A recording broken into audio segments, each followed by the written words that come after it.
Esta noche le traemos a todos ustedes otro tema. Vamos a hablar de filosofía, de medicina y filosofía. No se alarmen ustedes, no es una cuestión muy técnica, porque la filosofía está presente en muchísimas ambientes, en muchísimas partes de nuestra historia. Está presente en la ciencia, está presente incluso en la parapsicología, está presente en tantas y tantas cosas si se quiere hacer presente.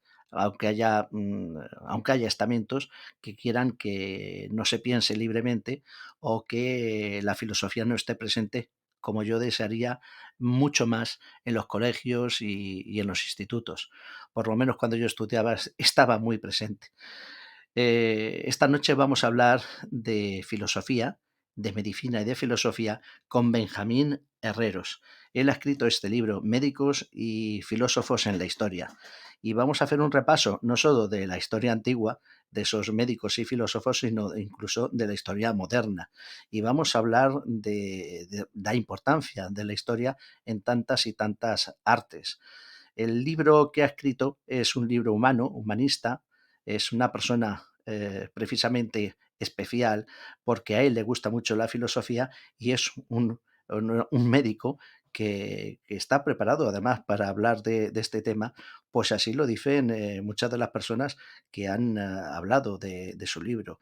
Él es especialista también en bioética, o sea que se ha adentrado mucho en los confines del pensamiento. De él se ha dicho que hay que prepárate para un viaje que te desafiará a pensar más allá de los clichés y sociales y explorar los límites de tu propio entendimiento. Esto lo ha dicho Javier Sádava, catedrático de Ética y Filosofía de él. O se ha dicho, solo me queda agradecer al doctor el regalo que nos ha hecho con este libro, adornado con elegancia y limpieza literaria. Y esto lo ha dicho José Manuel Sánchez Ron, miembro de la Real Academia Española y catedrático emérito de Historia de la Ciencia en la Universidad Autónoma de Madrid. Benjamín Herreros es una persona excepcional, es una delicia hablar con él, lo van a ver ustedes esta noche, lo van a oír, y con él nos vamos a adentrar en la filosofía, en la ciencia y en la medicina.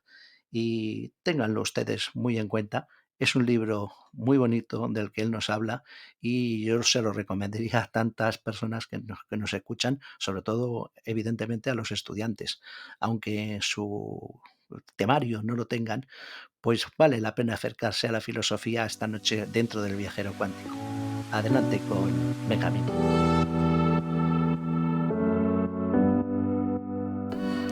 Benjamín Herreros estudió medicina en la Universidad Complutense de Madrid.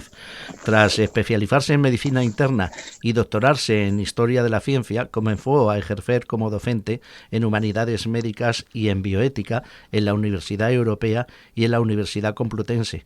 Por este motivo, estudió también filosofía en la UNED. Actualmente trabaja como internista en el Hospital Universitario Fundación Alcorcón y dirige el Máster de Bioética Clínica de la Universidad Internacional Menéndez Pelayo Fundación Ortega Marañón, donde también dirige el Instituto de Ética Clínica Francisco Vallés. Benjamín Herreros es autor de libros sobre cine y medicina y de bioética también. Su última obra es Medicina y Filosofía, una historia de amor que se publicó en el 2021, pero es que tan recientemente ha escrito otro que se ha presentado hace muy poco, que es Médicos y Filósofos en la Historia. Esta presentación viene en tu libro, pero que se ha quedado corta, ¿verdad? Buenas noches, Benjamín. Hola, buenas noches Aníbal, encantado de saludarte. Se ha quedado corta porque Médicos y Filósofos en la Historia, de Editorial Mufadas, no creo que hace mucho que ha salido, ¿verdad? Efectivamente, es un libro que acaba de salir justo ahora. De hecho, todavía fíjate que ni siquiera tengo pendiente una presentación en Madrid y voy luego en algunos otros sitios más, de manera que todavía no está ni presentado. Uh-huh. Y es un poco una continuación de la otra obra que has comentado tú, ¿no? La de Filosofía y Medicina, que es de hace 2 años. Está claro que la filosofía te encanta, porque si lo mezclas con la medicina y lo mezclas con otras cuestiones, como la bioética, pues es una cosa que te interesa mucho, ¿no? Sí.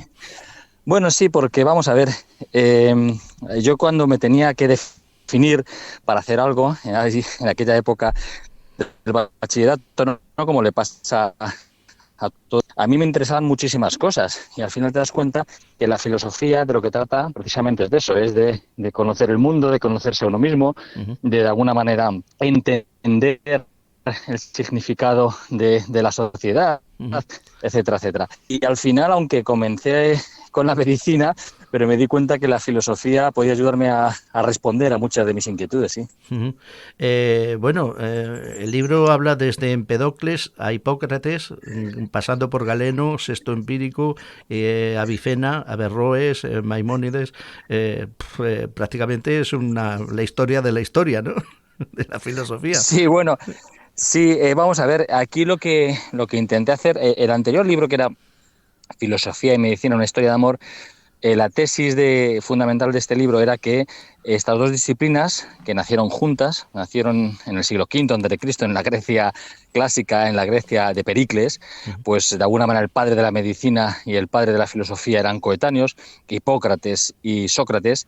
Bueno, pues en aquella época donde se pasa del famoso mito al logos, es decir, de la explicación mitológica de la naturaleza y también de la enfermedad, a una explicación ya basada en la naturaleza, en el cuerpo, bueno, pues en aquella época que nacen juntas, inicialmente no estaban tan separadas. ujú, Y bueno, pues la tesis, como decía, es que han estado relacionadas siempre, filosofía y medicina, y ha habido autores que han estado entre una y otra disciplina, pues pasando de un sitio a otro, ¿no? Porque es algo muy natural, entre ciencia y humanidades, de alguna manera.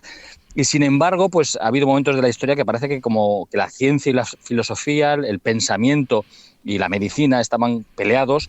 Y bueno, pues en esta segunda obra, porque en la primera hablo más bien desde el punto de vista teórico, ¿no? De lo que es la filosofía y la medicina y cómo se relacionan. En esta segunda obra lo que hablo es si hay una historia de amor entre estas disciplinas de los amantes, por así decirlo. Y los amantes se rememoran, o se remontan, mejor dicho, desde, como dices, desde antes incluso de Hipócrates y de Sócrates, como son Empédocles y Almeón, que ujú. son presocráticos y son autores, eran médicos, pero eran filósofos, ¿no? Porque ahí eran, como se dice, estudiosos de la fisis, de la naturaleza, y fuera de la naturaleza del cuerpo o de la naturaleza en general del mundo. Pues desde estos que hemos dicho a otros más recientes, como el español Pedro Lain Entralgo, el famoso antropólogo, filósofo e historiador de la medicina, o Sigmund Freud, es decir, que ha habido siempre entre estas dos orillas de un mismo río, el río es el conocimiento, es la comprensión, ya digo, del mundo, pues entre humanidades y pensamiento y filosofía ha habido siempre gente nadando de un lado para otro. Ujú. Bueno, claro, está bien esto que comentas de que no es solo es referirse a los grandes médicos y filósofos de la antigüedad, sino también, pues como Pedro Lain entre algo, imagínate, o el propio Freud, o casi diría también Jung, no sé si aparece en tu libro. Sí, sí, perdona. Eh, No, claro, dime, animal, no, perdona, no, dime. dime, por favor, continúa. ¿Qué No, querías decir? aquí como lo que he hablado o lo que hablo fundamentalmente son de personas que hayan sido médicos y también filósofos, a Jung por eso no le he incluido. Él ciertamente pues era un psicólogo, un psicoanalista muy importante. No tenía formación médica, pero sí que era un psicólogo muy... de los, digamos, de la escuela freudiana, a un autor que saqué a última hora, porque la verdad es que tiene una obra filosófica muy densa y como médico o como psiquiatra pues también tiene interés, es a Georges Lacan, ¿no? A Jacques Lacan, mejor dicho. Lacan al final lo saqué porque es una obra, la obra filosófica es muy abigarrada, difícil de comprender, difícil muchas veces de explicar. Y fíjate que alguna vez lo he comentado porque, claro, para incluir o excluir algunos médicos filósofos en el libro, ¿qué criterio utilizaba? Bueno, pues uno de los criterios que utilizo, que no deja de ser algo subjetivo, es lo que yo llamo el criterio del tiempo. Es decir, pasado un tiempo, ¿qué autores de estos realmente han dejado una obra, vamos a decir, médica y filosófica interesante y que trascienda y que qué ideas de alguna manera perviven? Y en el caso de Lacan, pues yo pienso que si nos preguntamos qué ideas de él perviven en el campo de la medicina y de la filosofía, pues no son tantas, ¿no? Aunque claro que ha sido importante. Y en el caso de Freud, pues son muchas, ¿no? En el caso de Lain, pues yo pienso que igual, o en el caso, por supuesto, de John Locke, o en el caso tal vez de Weiser, ¿no? Es decir, que la selección ha sido compleja, difícil, porque había muchísimos. De hecho, al final hago un pequeñito apartado donde le llamo los otros, donde hablo de bastantes autores, ahí sí está, por ejemplo, Lacan, ¿no? Donde digo que pues muchos de esos podían estar en el libro y seguro que lo hiciera otro, pues los incluiría, pero bueno, hay muchos más, ¿no? Aparte de los 19 que he incluido. Bueno, claro, esto es tu selección, o a lo mejor tu primera selección o tu segunda selección, pero que, claro, lo mismo lo estiras a más, ¿no? Con el tiempo. Claro, claro. Claro, claro, eso es como, ahora dices selección y está bien pensado, ¿no? Como cuando siempre se dice que todos somos, hablando por ejemplo de fútbol, ¿no? De baloncesto, que todos somos seleccionadores y escogeríamos a nuestros jugadores y si pudiéramos incluir en vez de a 15 a 25, pues seguro que cabrían. Entonces, claro, para que no fuera esto, evidentemente, la enciclopedia británica, pues al final escogía un número limitado. Más o menos lo que hice fue cogerme todas las épocas de la historia y al menos dos autores de cada época, ¿no? Entonces, pues esto me lleva, por ejemplo, entre los presocráticos, como decías, a coger a Almeón y a Empédocles, importantísimos. En Almeón, filósofo, ya estaba como médico la idea de armonía entre los opuestos.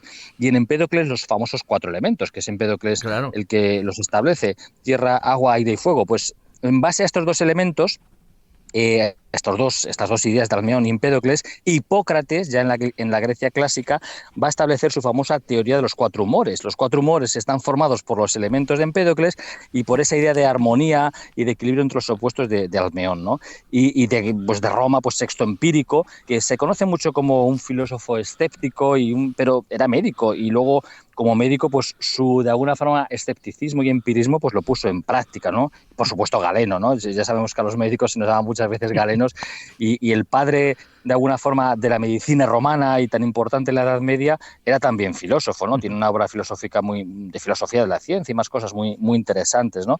En la Edad Media pues hay muchísimos, ¿no? Y al final tuve que dividirlo entre tres etapas, ¿no? Los árabes, que aquí España tiene un lugar preeminente, de los españoles evidentemente no podía faltar Averroes, pero también Avicena, ¿no?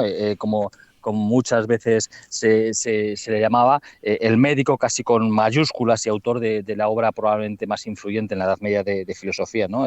Perdón, de medicina, ¿no? Avicena, su famoso canon. De los judíos, pues también cogía evidentemente al español Maimónides, igual que Averroes cordobés, ¿no? Dos de los, desde luego, filósofos y médicos más importantes, diríamos, de la Europa de entonces, ¿no? Y luego hay otro poco conocido, pero que es muy interesante, otro médico filósofo que es israelí, ¿eh? No el político británico del 19, sí, porque a veces cuando lo he dicho me dicen, uy, pero si este era posterior, no, este es un judío muy interesante, ¿no? Medieval. Y de los cristianos medievales, Marsilio de Padua, que muchas veces cuando hablo incluso con italianos digo que es poco estudiado, ¿no? Marsilio de Padua, que hizo una obra filosófica sobre todo conocida, la de Defensor Pacis, ¿no? Defensor de la paz, en la cual se anticipa a Maquiavelo con muchas teorías suyas del Estado y de la independencia del Estado respecto al papado, pero Marsilio de Padua era médico también, ¿no? Y a la hora de estructurar el Estado, él hacía muchos símiles, muchas analogías con el cuerpo humano, ¿no? Cómo distintas partes se tienen que organizar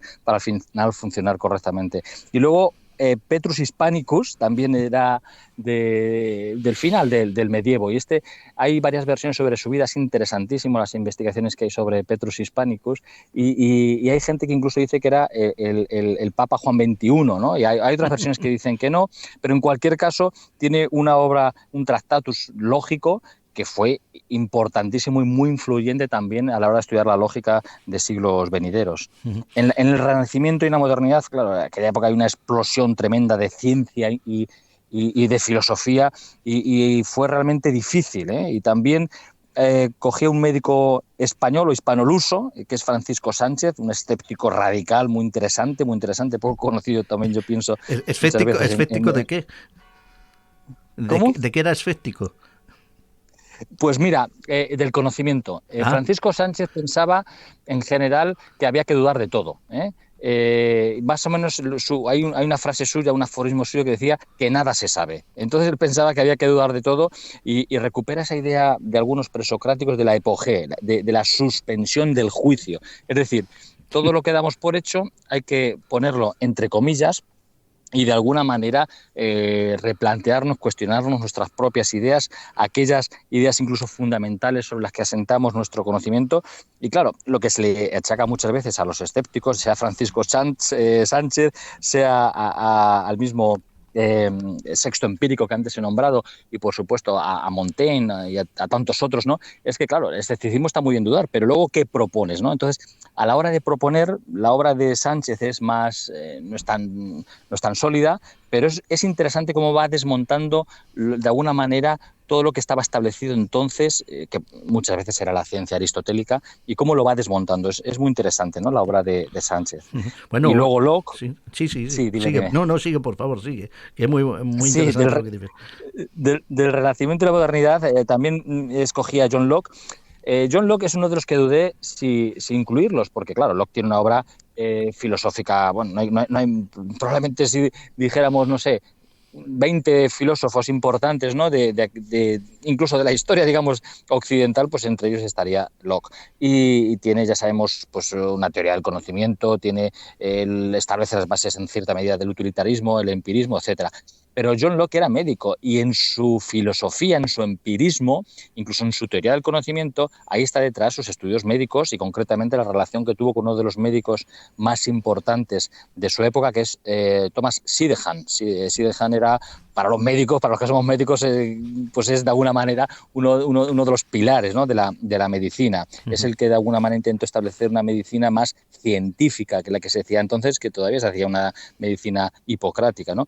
Y ya digo que John Locke, por eso al final lo introduje, porque también tiene desde luego obra médica y la medicina influye mucho en él. Onfray de la Métrie es un filósofo también que al final lo metí, francés, que a mí me gustó mucho leerlo. Tiene varias obras, El hombre máquina es la más conocida, muy cortitas, muy fáciles de leer, y es de un materialismo que sorprende incluso en el siglo XXI. Es decir, él pensaba que todo es materia, ¿no? Básicamente algo que entonces era difícil de postular porque en aquella época, estamos hablando todavía efectivamente de la modernidad, en aquella época se cuestionaba cualquiera que fuera en contra de la idea de Dios, de la Iglesia, etcétera, ¿no? Aunque ya había habido gente que había de alguna forma cuestionado la creencia en Dios, pero Onfray de la Métrie, pues la verdad es que fue radical y bueno, pues el pensamiento es cerebro, el cerebro es materia y no hay más, ¿no? Un materialismo, bueno, que realmente digo que incluso leído hoy día sorprende. Y luego, pues ya de los últimos, lo que se ha llamado edad contemporánea, que algún día dejará de llamarse así porque ya no es contemporánea, desde luego estamos viviendo en otra edad diferente al siglo XIX y XX, con todo el desarrollo, vamos a decir, tecnológico tan grande que tenemos. Bueno, pues en la llamada edad contemporánea, fundamentalmente cogido de finales del XIX y del XX, a Albert Schweitzer. Yo creo que este es uno de los personajes, si se estudiara el siglo XX, que había que recuperar, Albert Schweitzer. Luego, si quieres, comentamos por qué. A Freud, también es evidente, ¿no?, pues cómo sus contribuciones al pensamiento y la medicina, a la psiquiatría, pues han sido muy relevantes. Jaspers, que es otro psiquiatra. Georges Canguilhem, que es un francés que es muy interesante su filosofía de la ciencia, y antes hemos hablado de Lain Entralgo, ¿no? Y con él cierro un poquito todo este repaso, ¿no?, a esos médicos que han sido filósofos y que tanto han contribuido al avance de medicina y filosofía. Bueno, yo creo que el libro seguro que se queda corto y que tendrá que hacer una segunda parte porque se quedan cosas. Seguro, seguro. Mira, me has sugerido tantas preguntas que ahora mismo no tendría un orden por donde empezar. Sí. Había empezado que quería que eligieras entre Avicena, Averroes y Maimónides, que eligieras uno, que te quedaras con uno. Sí. Luego, pues mira, si tuviera que elegir uno, vamos a ver, más que por su obra, que es muy compleja, la obra de los, bueno, la obra de Averroes y de Avicena son complejas, ¿no? La de Maimónides, la obra filosófica, pues se lee mejor, ¿no? Pero bueno, aunque la obra de Averroes, ya digo que tiene cierta complejidad, a mí me gusta mucho eso también por su biografía, porque dentro de que los tres, Avicena, Averroes y Maimónides, estaban en contra de la panreligiosidad que se vivía en su época, no solamente en el cristianismo, como es evidente en el judaísmo y en el islam igual, ¿no? Las religiones querían hacerse un poco con el control y con el poder del pensamiento y de tantas cosas. Claro. Y los tres intentaron de alguna manera separar, decir, una cosa es la filosofía y otra cosa la religión. Pero el que fue más claro a la hora de separar estos dos ámbitos y el que tuvo más problemas con el fundamentalismo, en este caso, que había en su época, que había todo tipo de corrientes, pues como sucede hoy día, fue desde luego a Averroes, ¿no? Que fue en este caso más claro, más radical a la hora de separar filosofía y religión, y por eso me ha interesado sobremanera, ¿no? A ver, Más allá de que su influencia, aunque los tres han sido importantes, yo creo que hoy día hay que tener en cuenta que el Aristóteles que se leyó durante mucho tiempo fue el Aristóteles de Averroes. Y que Santo Tomás, por ejemplo, pues a quien de alguna manera cuando se introdujo también en Aristóteles fue a través de la obra de Averroes, o sea que influyó tanto en el pensamiento del final de la Edad Media, en la escolástica, que la verdad es que a mí ha sido siempre luego pues tuvo que huir, ¿no? De claro. los problemas y demás, tuvo que escapar y bueno, pues tiene una biografía también para hacer también una película, aparte de hacer un libro de su obra, para hacer también una película. La siguiente tanda para que eligieras era Sí. Pitágoras, Platón y Aristóteles. Bueno, Pitágoras, Platón y Aristóteles. Vamos a ver. ¿Y Pitágoras? Sí, bueno, vamos a ver. Pitágoras, claro, tiene mucha menos obra conocida. Entonces, Pitágoras, que es uno de los primeros filósofos, no cabe duda, ¿no? Eh, Estableció una de las bases del pensamiento, vamos a decir, presocrático, en cuanto a que Pitágoras y los pitagóricos, ¿no? Porque muchas veces no solamente es él, sino la influencia que tuvo, ¿no? en una escuela posterior, ¿no? Todos los pitagóricos fueron desde luego de los primeros, él y sus descendientes y su escuela, en de alguna manera establecer un pensamiento filosófico propio, pensar la physis con independencia de esa explicación en lo sobrenatural, con independencia en este caso, en la época griega, con independencia de los mitos. Uh -huh. Y él, pues ya respecto a cómo su lectura de la naturaleza a través de los números y demás, pues es desde luego muy interesante. Había un cierto componente, vamos a decir, también hermético, en cuanto a que gran parte de la numerología y gran parte de la interpretación que él daba respecto a la explicación de los sucesos del mundo, pues evidentemente pues carecían de una base, ¿no? Digamos, científica, pero aún así ya digo que es uno de los pilares del pensamiento presocrático. Y luego, claro, dices Platón o Aristóteles. Pues claro, el mismo Averroes que he hablado antes de él, cuando hablaba de Aristóteles, le llamaba el filósofo. Y un poco en la historia de la filosofía, el filósofo con mayúsculas a veces parece que es, desde luego, Aristóteles, ¿no? Tocó Aristóteles, y también iba a decir, y los aristotélicos, porque se dice que es imposible que escribiera cosas tan diversas, tan distintas y tan bien fundamentadas una sola persona. O sea, que él, desde luego, tenía colaboración de mucha gente, ¿no? Si no, era imposible que tuviera conocimiento sobre biología, zoología, el cuerpo humano, sobre también, evidentemente, vamos a decir, metafísica, etcétera, ¿no? O sea, que es imposible que alguien, y que además de esto, pues le diera tiempo a enseñar a los demás, a formar a Alejandro Magno, tantas cosas, ¿no? Aristóteles es, bueno, ya digo que es algo incomparable. Y luego, bueno, pues yo cuando dices Platón y Aristóteles, inevitablemente me viene a la cabeza la imagen, ¿no? Del cuadro de la Academia de Rafael, que está en los Claro, Museos Vaticanos. la escuela de Con, Alejandría, ¿no? eso es, con Aristóteles, con Aristóteles señalando al suelo y Platón a los cielos, ¿no? De alguna manera, las ideas de Platón más teórico, o más, vamos a decir, más que más teórico, más en el mundo abstracto de las ideas, y Aristóteles, que era evidentemente discípulo suyo, o por lo menos estuvo con él, ya sabemos, estudiando en la academia, pues Aristóteles señalando a lo terrenal, a lo que sucede aquí, a que hay que resolver problemas de aquí y no estar tanto en las ideas. Yo creo que no se puede entender, desde luego, Aristóteles sin Platón, y sin la Academia de Platón. Y luego Platón tiene obras maestras, aparte de sus diálogos, que ya de por sí es una gozada leerlos. Hay Claro. filósofos que son un tostón leerlos y que son muy buenos, pero son un tostón. Pues los diálogos de Platón a mí me parecen, desde luego, deliciosos, aunque a alguien no le guste la filosofía. Es simplemente divertimento, reto intelectual. Y luego tiene obras que son magnas, ¿no? A mí la República de Platón, el planteamiento que se hace sobre Ojo. cómo debe, aunque uno no esté de acuerdo con muchas Sí, cosas, eso, la República de Platón es válida ahora mismo. pues en muchas cosas sí, evidentemente tiene cosas muy...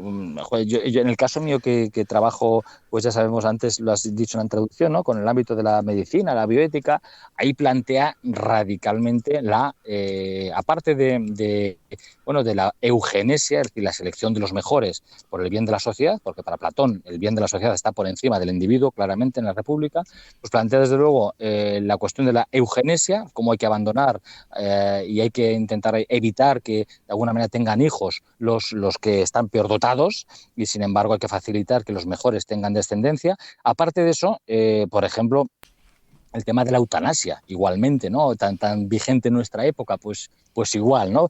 Es decir, él hace planteamientos que, bueno, que pueden resultar sorprendentes porque, desde luego, no los hace de alguna manera preservando todos los derechos que se preservan hoy día con una ley de eutanasia, etcétera, sino que se plantean de otra manera las cosas, pero es una obra, como dices, donde hay un intento de organización racional de la sociedad, de una república, que desde luego, vamos, no hay que dejar de leerlo, ¿no? O sea que en esa disquisición entre Aristóteles y Platón es como decir a quién quieres más, a tu padre o a tu madre, pues yo no sabría situarme. ¿Sabes, Benjamín, qué se deduce de todo esto? Pues Sí, dime. que todo esto que estamos hablando no lo Sí, estudian en los colegios y es una putada. desde luego, desde luego. Más aún, le digo, yo tuve la suerte de... claro, yo conocí la filosofía en el bachillerato, ¿eh? Porque, bueno, más allá de que como cualquier adolescente o preadolescente tuviera mis inquietudes por lo que era el mundo, las respuestas a preguntas fundamentales, ¿no? Pero claro, yo lo que sería la teoría del conocimiento, de alguna manera, qué formas hay de conocer el mundo, la lógica y todo eso, me acuerdo que lo estudié en lo que era antiguamente el tercero de BUP, y luego, pues, en COU, a los autores de la filosofía, pues ya sabemos, a todos estos de los que hemos hablado, muchos de ellos, ¿no? A Nietzsche, a Wittgenstein, a Platón, a Aristóteles, etcétera, ¿no? Y claro, eso para mí fue una inyección de inquietudes, y poder hablar con compañeros y con profesores con ganas, eso a mí me cambió la vida realmente, en un sentido positivo, ¿no? A la hora de abrirme mundos. Entonces, eh, es una pena, efectivamente, que la filosofía se haya apartado en gran medida de las aulas y que no haya momentos y espacios, ¿no? Para tratar estos temas en la educación que son tan fundamentales. Hay en este libro, o no, sino en el anterior que decía, hay una frase que a mí me encanta de Chesterton, que además pues habla de ella William James, el filósofo pragmatista, la nombra en sus obras también. Unas frases de Chesterton, donde viene a decir más o menos que lo que más le importa a una persona de otra no es tanto si tiene mucho dinero o poco, cómo va vestido, sino cuál es su filosofía de la vida. Y lo que dice Chesterton dice, si una posadera tiene que alojar a un estudiante o un general tiene que enfrentarse a otro general en el campo de batalla, lo que le interesa saber es qué filosofía tiene esa otra persona, es decir, qué idea tiene del ser humano, qué idea tiene del mundo, qué ética tiene, qué valores profundos están arraigados en él, qué piensa sobre la muerte, porque todo eso va a condicionar su comportamiento diario. Y Claro. como dice en esa famosa obra, bueno, como por ejemplo, ¿no? Como se dice incluso en el Evangelio, que se dice, por sus hechos les conoceréis. Es decir, la filosofía de alguien no es tanto las ideas teóricas que uno tenga, sino realmente eso cómo lo vives y cómo lo pones en práctica. Entonces, lo que quiero decir con estas frases de Chesterton y con lo que te estoy comentando es que el conocimiento filosófico no es un conocimiento abstracto para hablar de cosas que no están en nuestro día a día. Es que tiene que ver con las decisiones cotidianas, con lo que hacemos en cada momento, con nuestras prioridades, con cómo nos movemos por el mundo. Y todo eso lo hacemos, ya digo, pues en base a posiciones y a posicionamientos y a cuestiones filosóficas y no tanto muchas veces de otra índole. Claro, tiene que ver con enseñar a pensar, que precisamente, a lo mejor, es lo que no quieren muchos de nuestros políticos, que pensemos. Claro, claro. Aparte de que no quieren que pensemos, pero no solamente nuestros políticos, también nuestros vecinos y compañeros de trabajo. Es decir, a la gente en general, y no me quiero tampoco excluir como si yo fuera rara avis, ¿no? Pero nos cuesta mucho que otro piense diferente y que otro sea diferente y que otro discrepe. Claro. Entonces pensamos que está equivocado. Ujú. Entonces, claro, y molesta, ¿no? La disidencia, la discrepancia, pues es como un error, ¿no? Es que no entiendes bien las cosas, no las comprendes bien, y hay una cierta y una gran prepotencia. Ya digo, no, por supuesto, los políticos son reflejo de la sociedad. Es decir, si nuestra sociedad fuera importante la reflexión, el entender que otro puede pensar diferente y no pasa nada, que otro puede pensar diferente y que no tiene por qué llevar razón ni el otro ni yo, sino simplemente somos diferentes, tantas otras cosas, si las comprendiéramos en la vida social, pues nuestros políticos a lo mejor también serían así, pero es que los políticos no caen en paracaídas, es que los políticos salen de la sociedad. Claro, Entonces es una cosa complicada. evidentemente, claro. Bueno, eso sería, podría dar el axioma de que si no piensas, habrá más políticos.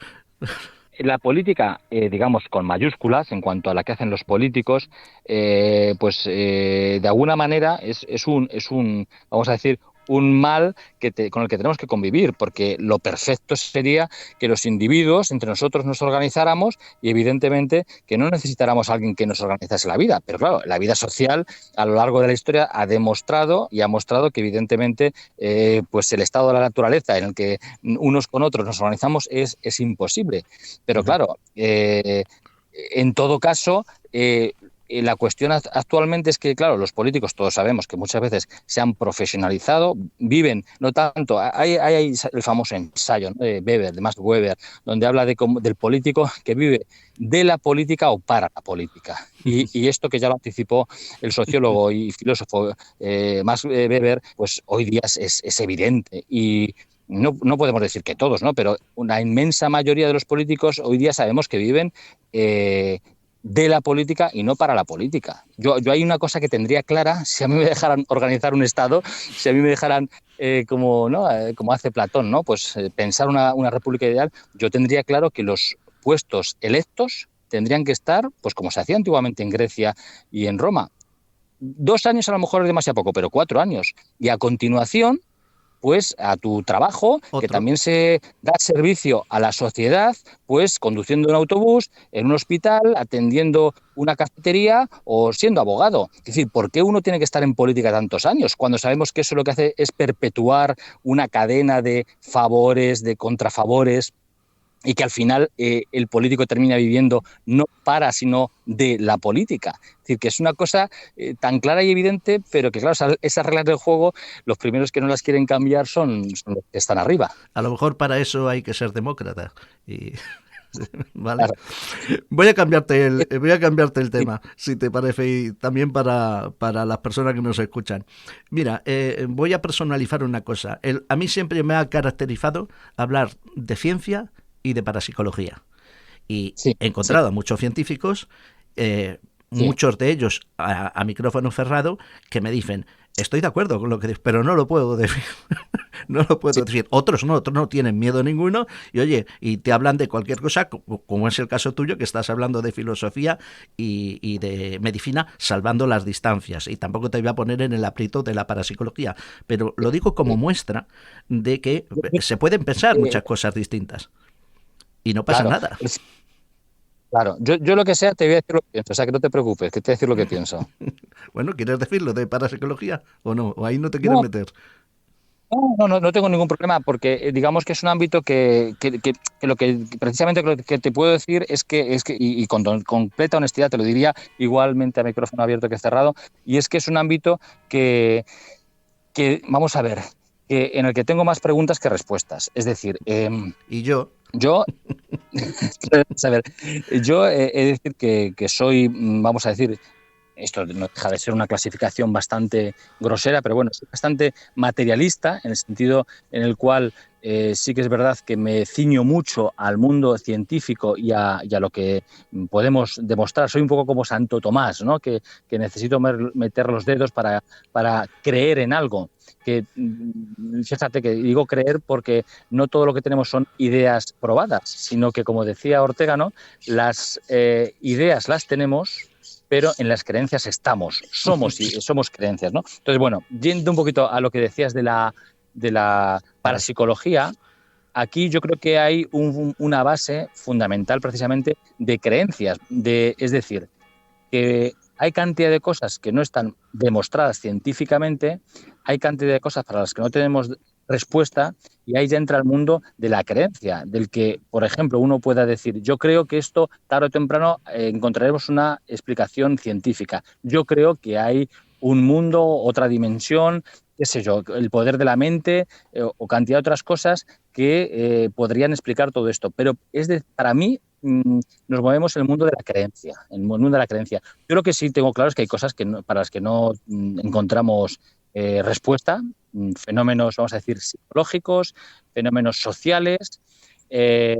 Ya no me meto tanto en fenómenos físicos, ¿no? Porque, bueno, yo para eso sí que a lo mejor soy más escéptico y pienso que la ciencia terminará encontrando respuesta, ¿no? Pero desde luego que hay cantidad de fenómenos, insisto, para los que no hay respuesta, y hay, pues yo tampoco las tengo, es lo que te puedo decir. Claro, pero cantidad de pensamientos o de pensamientos filosóficos que existieron sobre cosas incluso absurdas que luego se han podido explicar desde una lógica. Claro, es lo que te quiero decir, que esto, mira, llevándolo a otro ámbito, ¿no? El de la medicina, que lo tengo más presente, ¿no? Sí, sí. Hay cantidad de síntomas y afecciones hoy día que no podemos atrapar y dar una respuesta, y que muchas veces pensamos los médicos, dentro de 15, 20 años seguro que sabremos qué le pasaba a esa persona, ¿no? Y o igual que hoy día tenemos diagnósticos para patologías que hace 15 o 20 años pues la ciencia no había sido capaz de atrapar, ¿no? Ujú. Entonces, pues en el caso de otros fenómenos psicológicos, sociales, es indudable de que hay cantidad de cosas a las cuales la ciencia da respuesta, pero aún así también pienso que habrá cosas para las cuales no va a haber respuesta, porque esa prepotencia que a veces no hay, que había también en la Ilustración, ¿no? De pensar que la ciencia iba a terminar pudiendo responder a todo, pues es claro que no, Ujú. que más respuestas, más preguntas. Ay, amigo, cuando no tengamos respuestas para algunas preguntas, podremos recurrir a la inteligencia artificial que nos la dará. ¿Qué opinas de la Claro. inteligencia artificial? Bueno, pues, yo es algo que nos viene, bueno, que ya es presente, ¿no? En medicina además está muy, muy en boga, muy presente, es algo de lo que me toca trabajar en distintos ámbitos Ujú. y que ya la tenemos, ¿no? Tenemos a radiólogos que a veces basan sus informes en base a inteligencia artificial, en dermatología, en diagnósticos, en urgencias, y bueno, pues el mundo de los algoritmos aplicados a la medicina y el Big Data pues es ya una realidad, y no sabemos hasta dónde llegará. Bueno, pues ahí, claro, por un lado, indudablemente aprecio lo que tiene de positivo. A veces se lo digo yo a los estudiantes de medicina, ¿no? Que una máquina no sale de guardia y no está cansada, que una máquina no tiene una serie de sesgos y errores cognitivos que tenemos los humanos. Por ejemplo, si yo acabo de estudiarme la sarcoidosis, pienso que el siguiente enfermo que voy a ver tiene una sarcoidosis. O al revés, acabo de diagnosticar una sarcoidosis, como no es muy habitual, pienso que el siguiente no va a tener una sarcoidosis. Entonces, ese tipo de errores cognitivos, de sesgos cognitivos, la máquina no los tiene y maneja mucho más datos y, bueno, por tanto, puede traer sus ventajas, pero claro, siempre que haya pues ese, vamos a decir, control humano finalista. En el caso de la medicina, la inteligencia artificial en sí misma no tiene un valor. Lo que tiene un valor es si sirve para cuidar la salud de las personas. Si no, a mí me da exactamente igual la inteligencia artificial. Y luego, fuera de la medicina, está el famoso miedo, mito, digo mito porque está en el cine, en la literatura, de si alcanzará algún día la famosa singularidad, ¿eh? Si dará ese salto cualitativo en el cual pensará por sí misma, realmente será inteligencia y no será simplemente pues una serie de algoritmos diseñados por un humano, sino que la complejidad será tal que llegará a alcanzar una cierta singularidad, independencia, digamos, de pensamiento respecto al programador. ¿Y qué ocurrirá si eso pasa, ¿no? Pues hay gente que se aventura a que sí, que eso va a ocurrir, pero bueno, y eso no cabe duda de que algo de temor da, ¿eh? Pero bueno, ya digo que que yo creo que aquí la inteligencia artificial que puede traer cosas no hay que verlo en sí mismo como un bien, sino en función de las aplicaciones, ¿eh? En medicina hay mucha gente que se fascina con la tecnología y a mí la tecnología me da igual, lo que me importa es el cuidado de la salud y si la tecnología puede ayudar, pues bien, pero si no me está aportando nada, me da igual la tecnología. La singularidad tal vez la explique algún día la mecánica cuántica o ya la está explicando. Sí, Vale. Lo que a mí sí que me da miedo es que un ordenador piense por mí o filosofe por mí. Eso, sí. vale. Yo creo que hay que mirarlo con cuidado. Pero bueno, tal vez eso sea de otro programa y tampoco te voy a colocar. Aparte, ya no tenemos mucho tiempo y me gustaría que Sí. me dijeras qué ideas o qué opinas tú, por ejemplo, sobre la muerte como médico y me Bueno, filosofes un poco. sí, sí, mira, hay una cosa que yo digo muchas veces y es que la muerte, en términos generales, luego voy a nivel individual, ¿no? A nivel personal.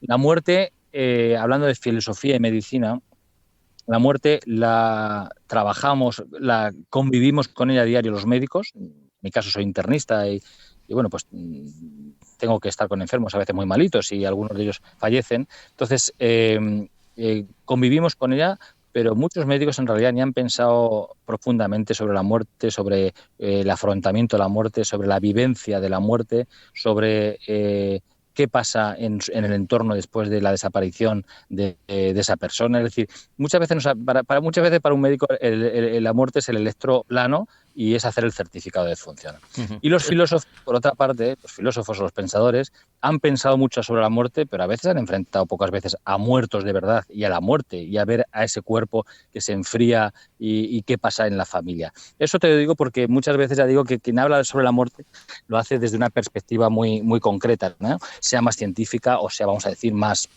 puramente teórica. En el caso mío personal e individual, me retrotraigo a un aforismo que a veces se dice, ¿no? Que es que la muerte no existe porque cuando alguien ha muerto ya no está vivo y por tanto lo único que tenemos es la vida y estamos en la vida, ¿no? Entonces yo en ese sentido soy un poco así, ¿eh? Yo me cuesta pensar o incluso te diría creer en más allá de la vida porque yo todo lo entiendo en la vida y para mí la vida tiene un sentido en sí mismo grande.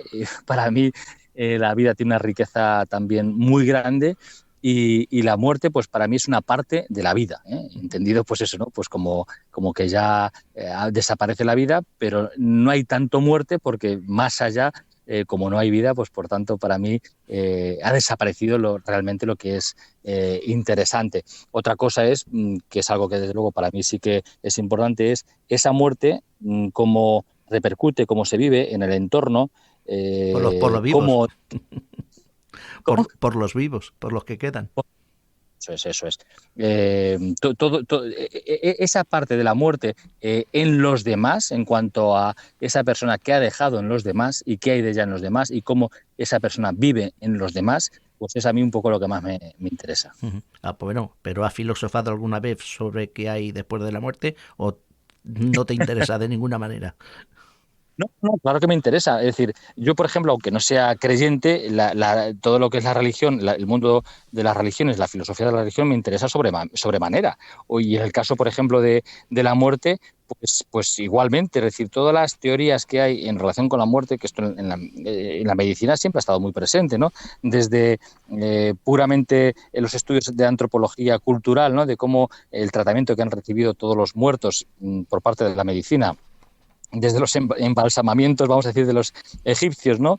Hasta el tratamiento que había pues, en la prehistoria de los muertos, ¿no? Y luego, por supuesto, ya en el mundo de la antigüedad judio-cristiana, etcétera, etcétera. Es decir, claro que me ha interesado y claro que es importantísimo. Insisto, porque para mí no deja de ser un reflejo de la vida, ¿eh? Yo aquí sí que he de reconocer que me aproximo pues mucho a teorías un poquito ya más recientes, porque sí que me cuesta ver que haya algo más allá de la vida y no, como para eso sí que soy un poco como Santo Tomás, no encuentro ninguna prueba, ningún dato para pensar que sea así. De manera que Por eso digo que aunque me interesa muchísimo y respeto, evidentemente, todo tipo de creencias, porque ahí sí que hablamos de creencias, incluso la mía también es una creencia. Yo, aunque pueda decir soy ateo, pero también tengo que decir que creo que no hay nada, no puedo afirmarlo. Entonces, me quedo en eso y con el máximo respeto, como decía antes, a cualquier otro punto de vista. Se nos va a quedar por el tiempo hablar de bioética. Tú eres experto en bioética y claro, si eres experto en bioética te interesa mucho la vida, claro, ¿no? Claro, efectivamente. Me interesa mucho la vida, pero y me interesa mucho cómo se sale de la vida, que en el caso de la medicina es un tema nuclear. Es Uh -huh. decir, pues cómo es el tratamiento de los enfermos, de las personas en la última etapa de su vida y qué decisiones se toman, cuáles son mejores tomar, etcétera, ¿no? O sea que eso es una parte, hablando de la vida y de la muerte que estábamos hablando, es una parte fundamental en bioética. Uh -huh. Pues tal vez lo apuntemos ahí para hablarlo más adelante. Mira, para terminar, yo he visto una noticia que habla que hay científicos que empiezan a pensar que el universo tiene conciencia. Sí. ¿Qué opinas de Yo, esto? bueno, ya, bueno, eso no solamente hay, fíjate, también se está hablando, hay investigaciones, no tiene nada que ver con lo que me acabas de decir, ¿eh? Pero también se está hablando, ya sabes, ahora de la inteligencia vegetal, ya no tanto animal, y de una cierta conciencia vegetal, ¿eh? Uh -huh. Entonces, en el caso del universo que decías tú, bueno, esto no es una idea es decir, aunque ahora mismo ya hables de que haya científicos, ¿no? Pero desde el punto de vista filosófico y teórico, bueno, pues no es una idea tan novedosa, ¿eh? Porque Ah. de alguna forma hay desde Spinoza a muchos otros, ¿no? Que han pensado que hay una especie de Dios en todo y todo es Dios. Y esa idea panteísta de alguna manera, que hay una especie de conciencia común en el universo y que nosotros somos una mera muestra, una mera propiedad de esa conciencia universal, etcétera. Digo de verdad que no es una idea tan novedosa, más allá de que ahora, pues a través de la ciencia, pues se intente positivizar. Bueno, yo tengo de verdad también gente muy respetable a mi alrededor y a la que admiro, que también tienen esa idea, ¿no? Pues eso de que nosotros tras la muerte nos fusionamos y continuamos, ¿no? En ese universo y en esa conciencia que hay. Claro, Uh -huh. insisto, ahí yo creo que la ciencia es difícil que llegue, digamos, a demostrar algo con certeza, porque es imposible. Si somos, pero dicho eso, no deja de ser una idea, una teoría que lo primero tiene belleza y ya por tanto merece un respeto y que bueno, pues que si a alguna persona le sirve, le vale y le ayuda a comprenderse mejor y a comprender el mundo, pues me parece muy bien. Pues esta entrevista yo creo que con esta entrevista hemos aprovechado para conocerte a ti, Benjamín Herreros, y hablar, por supuesto, de tu libro Médicos y Filósofos en la Historia, continuación del otro que habíamos dicho, este del amor. Ahora no recuerdo el nombre. ¿Cuál es el otro? Tiene una, sí. Ciencia y el amor, ¿no?